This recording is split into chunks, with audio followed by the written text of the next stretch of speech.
दोस्तों, इसराइल और हमास के बीच शुरू होने वाली जंग को आज लगभग 2 हफ्ते से भी ज़्यादा का वक्त गुजर चुका है। जैसे जैसे ये सारा वक्त गुजरा है वैसे वैसे इस जंग का नक्शा भी साफ होता चला गया है। हमास और इसराइल की वो लड़ाई कि जो शुरू में सिर्फ एक छोटा सा हमला या फिर झगड़ा नजर आ रही थी, वो अब न सिर्फ एक खतरनाक जंग का रूप ले चुकी है बल्कि एक ऐसी जंग बन चुकी है कि जो बहुत जल्द ही पूरी ही दुनिया को वर्ल्ड वॉर जैसे बड़े खतरे में भी धकेल सकती है। फिलहाल वक्त के साथ अब तो इस जंग की पोजीशंस भी क्लियर हो चुकी हैं। मतलब ये भी पता चल चुका है कि दुनिया का कौन सा देश, मतलब कौन सा खिलाड़ी किस तरफ खड़ा है। मिसाल के तौर पर अगर सबसे पहले इसराइल की ही बात कर लें कि आखिर इसराइल की तरफ कौन कौन खड़ा है और जो उसके सपोर्टर्स हैं उनकी तरफ से किस किस तरह की तैयारियां हो रही हैं, तो सबसे पहले आप लोग मेडिटेरियन सी को देखिए। ये दरअसल हमारी दुनिया का वही मशहूर समंदर है कि जो इसराइल वाले इलाके से मिला हुआ है। इसी समुद्री इलाके में इसराइल का सबसे पक्का दोस्त अमेरिका और साथ ही साथ यूके ऑलरेडी इसराइल की मदद करने के लिए बहुत पहले ही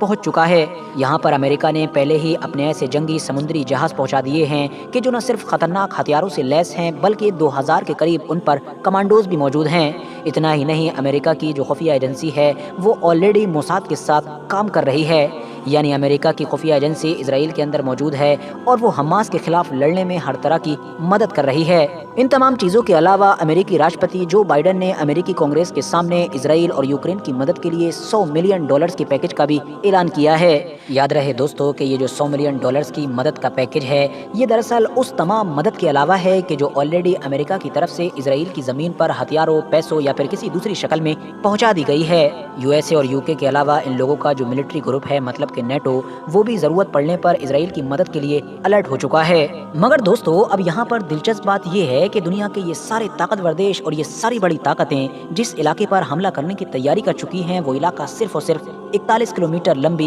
एक पट्टी है। इतना ही नहीं, उस पट्टी में भी खास तौर से वो इलाका कि जिस पर हमला करना है और जहां से हमास जैसे ग्रुप को ये लोग उखाड़ फेंकने की बात कर रहे हैं, वो तो सिर्फ 10 से 12 किलोमीटर के इलाके पर फैला हुआ गाजा शहर है। दूसरी तरफ इनके मुकाबले में खड़े हुए हमास की सबसे बड़ी ताकत सुरंगों का वही जाल है कि जो उसने पिछले कई सालों में जमीन के नीचे बिछाया है। ये वही खतरनाक सुरंगों का जाल ही है कि जिसने पिछले एक लंबे वक्त से इसराइल और अमेरिका जैसे ताकतवर देश को भी गाजा की जमीन पर उतरने से रोक रखा है। क्योंकि इन खतरनाक सुरंगों के जाल की वजह से ये लोग बार बार ये सोचने पर मजबूर हैं कि क्या हमको गाजा की जमीन पर हमास से लड़ने के लिए उतरना भी चाहिए या फिर जैसा चल रहा है वैसे ही चलने देना चाहिए। अब अगर बात कर लें दूसरी तरफ हमास की कि आखिर हमास की तरफ कौन खड़ा है, तो ये तो मुझे आपको बताने की ज़रूरत ही नहीं है कि ईरान ही दुनिया का इस वक्त वो इकलौता ऐसा देश है कि जो खुले तौर पर गाजा के अंदर मौजूद हमास के इन लड़ाकों को सपोर्ट कर रहा है। इवन आप लोगों को याद होगा कि जब 7 अक्टूबर के दिन हमास की तरफ से इसराइल के ऊपर यह अटैक हुआ था, तो इसराइल ने शुरू से ही ईरान को इस जंग में घसीटने की कोशिशें शुरू कर दी थी। वो बार बार ईरान के ऊपर न सिर्फ हमास को फंडिंग करने का इल्ज़ाम लगा रहा था, बल्कि वो तो ये कह रहा था कि 7 अक्टूबर वाले इस खतरनाक हमले में भी ईरान ने ही हमास की मदद की है। वरना जिस तरह से हमास ने इस पूरे हमले को अंजाम दिया था, किसी बड़ी ताकत के बगैर इस हमले को अंजाम दिया ही नहीं जा सकता था। इसराइल लगातार ऐसा इसलिए कर रहा था ताकि किसी तरह से अगर ईरान भी इस जंग में आ जाए तो फिर हमारी तरफ से भी दुनिया की बड़ी ताकतें जैसा कि अमेरिका, यूके या इस तरह के दूसरे देश ऑफिशियली इस जंग में हमारी मदद के लिए आ ही जाएंगे। मगर आप लोगों ने ये भी देखा होगा कि जहां एक तरफ इसराइल की तरफ से ईरान को खींचने की कोशिश की जा रही थी, तो वहीं अमेरिका इस मैटर पर ढीला पड़ा हुआ था। बल्कि वो तो बार बार ये कह रहा था कि हमारी खुफिया एजेंसी के मुताबिक ईरान का इस हमले से कोई लेना देना नहीं था, बल्कि ईरान को तो हमास के इस अटैक के बारे में उससे पहले खबर भी नहीं थी। एक्सपर्ट्स मानते हैं कि अमेरिका की तरफ से ईरान को लगातार इस जंग से दूर बनाए रखने की जो कोशिश है, वो दरअसल उस खतरे की वजह से है कि जिस खतरे को अमेरिका तो भांप चुका है मगर शायद इसराइल ने नहीं भांपा था। और ये खतरा है ईरान के प्रॉक्सीज, मतलब कि ईरान के वो अलग अलग तरह के ग्रुप के जो उसने पिछले कई साल की मेहनत में मिडिल ईस्ट के अलग अलग इलाकों में तैयार किए हैं। चलिए अब मैं आप लोगों को थोड़ा सा और आसान भाषा में समझा देता हूँ। दरअसल ईरान की तरफ से पिछले एक लंबे वक्त से इसराइल को लगातार ये वार्निंग दी जा रही है कि अगर इसराइल ने गाजा के ऊपर बमबारी नहीं रोकी या फिर अगर इसराइल की फौज जमीन से भी गाजा में एंटर करने की कोशिश करेगी तो उसको अंजाम खतरनाक भुगतने होंगे। मतलब साफ इशारा था कि दूसरे लोग भी इस जंग में कूद पड़ेंगे। एक्सपर्ट्स मानते हैं कि अगर इसराइल ऐसा कर भी दे जब भी ईरान तो कभी खुद जंग में नहीं कूदने वाला है, बल्कि ईरान की वार्निंग का मतलब ये है कि ऐसा करने पर इसराइल और अमेरिका को 4-4 मोर्चों पर जंग करनी पड़ेगी, जो यकीनी तौर पर ईरान से जंग करने से भी ज़्यादा खतरनाक होगा। बल्कि ये चीज़ तो इसराइल और अमेरिका जैसी ताकत के लिए भी एक डरावना ख्वाब साबित होगी। इन 4 मोर्चों में से पहला मोर्चा तो हमास ही है, जो ऑलरेडी बिल्कुल सामने से इसराइल से जंग लड़ रहा है, जबकि दूसरा मोर्चा जो होगा वो हिजबुल्लाह का होगा, कि जो लेबनान में मौजूद है और जो पूरी तरह से न सिर्फ ईरान की सपोर्ट से ही चलता है, बल्कि इसकी तो बुनियाद ही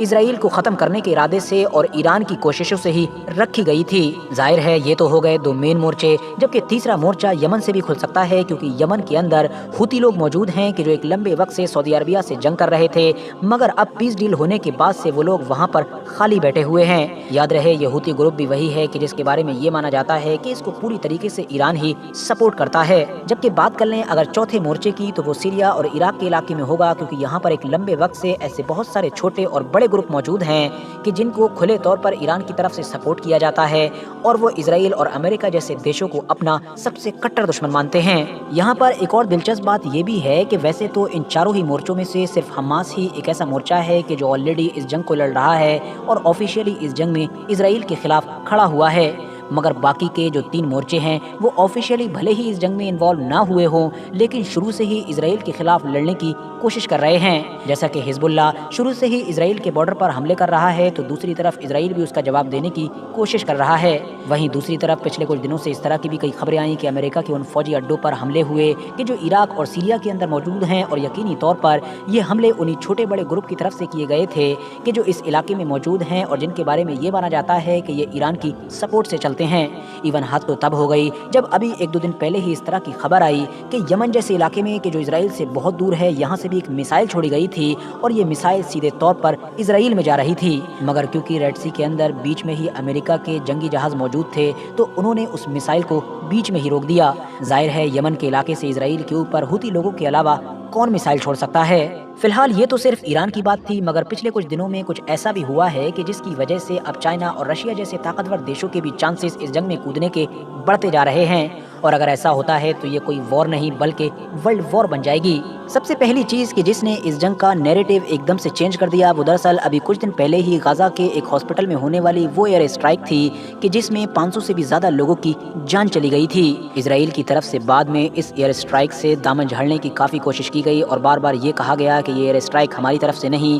बल्कि गाजा में मौजूद लड़ाकों की ही तरफ से थी, मगर फिर भी दुनिया ने उनकी इस बात पर ज़्यादा यकीन नहीं किया, बल्कि उल्टा इस हादसे की वजह से इस जंग का पूरा नैरेटिव चेंज हो गया और वो बम्पर सपोर्ट के जो इसराइल को मिल रहा था वो इस हादसे के बाद से गाजा के आम लोगों को मिलने लगा। साथ ही साथ एक बड़ी गलती अमेरिका के राष्ट्रपति जो बाइडेन की तरफ से भी हुई। उन्होंने अपने पिछले कुछ बयानों में लगातार हमास और रशिया को एक ही तराजू में तोलने की कोशिश की, यानी जब भी अमेरिकी राष्ट्रपति की तरफ से कोई भी इसराइल की सपोर्ट में बयान दिया जाता तो उसमें ये दिखाने की कोशिश की जाती कि हम ना तो हमास को जीतने देंगे और न ही रशिया के डिक्टेटर मतलब के तानाशाह पुतिन को जीतने देंगे। अब जाहिर है इन तमाम बयानों से रशिया तो नाराज होगा ही। वो रशिया के जिसका ऑलरेडी झुकाव यूक्रेन की वजह से फिलिस्तीन की साइड में ही था, अब तो उसको ऑटोमेटिकली फिलिस्तीन को सपोर्ट करने का मौका मिल गया। नतीजा ये हुआ कि अब रशिया ने भी ब्लैक सी के पूरे एरिया में अपनी मिलिट्री मूवमेंट शुरू कर दी। रशिया की तरफ से उसके जेट्स को लगातार पेट्रोलिंग का ऑर्डर दिया गया है, वो भी ऐसे जेट्स के जिनके ऊपर ऐसी हाइपरसोनिक मिसाइल लगी हुई हैं कि जिनकी रेंज 1000 किलोमीटर के करीब है, जो इसराइल तक वार करने के लिए काफी साबित होंगी। इवन रशिया के राष्ट्रपति पुतिन के जो रिसेंटली चाइना के दौरे पर गए हुए थे, वहां पर तो उन्होंने अमेरिका को धमकी के लहजे में ये तक कह डाला कि क्योंकि अब अमेरिका ने यूक्रेन की तरह मिडिल ईस्ट में भी जंग शुरू कर दी है और उसने अपने समुद्री मतलब के जंगी जहाज भी भेज दिए हैं, तो उसके जवाब में ही मैंने ब्लैक सी में ये सब कुछ शुरू करवाया है। यानी एक तरीके से पुतिन की तरफ से ये अमेरिका को खुली चुनौती दी जा रही थी। पुतिन का कहना था कि मिडिल ईस्ट की ये जो तस्वीर बदल रही है, हम इस पर पूरी तरह से नजर बनाए हुए हैं। और अब तो इस तरह की भी खबर आ चुकी है कि चाइना की तरफ से लगभग 6 वॉरशिप्स को मिडिल ईस्ट की तरफ रवाना किया गया है ताकि मिडिल ईस्ट में जो कुछ भी चल रहा है उस पर गहरी नजर बनाई जा सके। इतना ही नहीं, जैसे जैसे ये कॉन्फ्लिक्ट आगे बढ़ेगा वैसे वैसे उन अरब देशों पर भी प्रेशर बढ़ता जाएगा कि जो अभी तक काफ़ी हद तक खामोश नजर आ रहे हैं, और ये प्रेशर अभी भी काफ़ी हद तक बढ़ता हुआ नजर आ ही रहा है। ये सारा प्रेशर इस देश में रहने वाले उन आम लोगों की तरफ से पड़ रहा है कि जो बड़े ही भारी भरकम प्रोटेस्ट कर रहे हैं।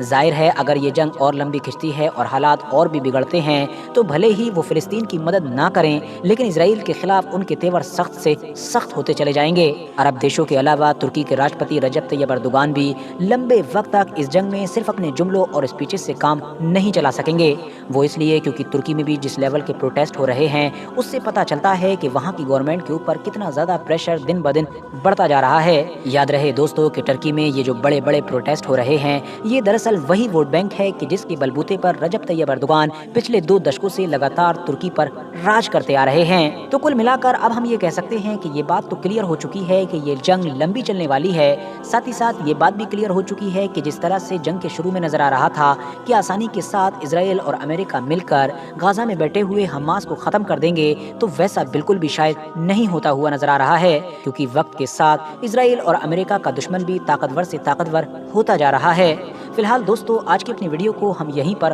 ختم کرتے ہیں۔ ویڈیو پسند آنے پر نہ صرف ویڈیو کو لائک کریں بلکہ اپنے فرینڈز کے ساتھ بھی ضرور شیئر کریں، اور اسی طرح کی نالجبل اور ہسٹوریکل ویڈیوز ہمیشہ دیکھنے کے لیے ہمارے اس چینل کو سبسکرائب کرنے کے ساتھ ساتھ بیل آئیکن کو بھی ضرور پریس کریں۔